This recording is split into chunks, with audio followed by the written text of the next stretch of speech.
When you think of tanks of World War II era, you probably think of Shermans, T-34s, Panthers, maybe even Cromwells.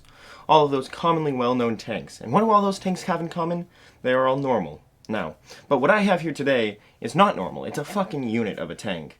We're talking about the T-35 today. The T-35 was a multi-turreted tank from the period in between World War I and II called the interwar period that led up to World War II. And it came about when in 1930 a team would begin work on a heavy tank meant to be similar to the British Vickers 81E1 Independent. And in July of 1932 a prototype of this 35-ton tank with a 76.2mm turret was made. And it was then further enhanced, and I'm quoting this straight from the Wikipedia article I got this from, 4 smaller turrets, 2 with 37mm guns and 2 with machine guns.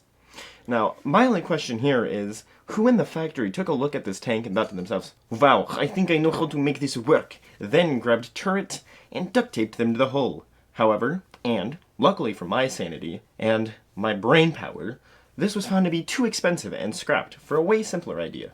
The simpler idea, which was this new prototype tank, received a new engine gearbox and transmission, and they also decided to standardize the turrets used on the T-35 to the similar T-28.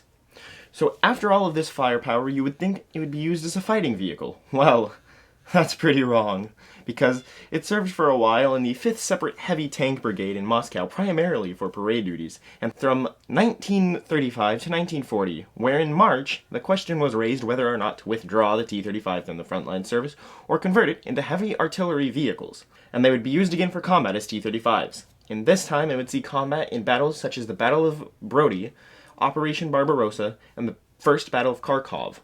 One tank survives and is still in running condition at Patriot Park near Moscow.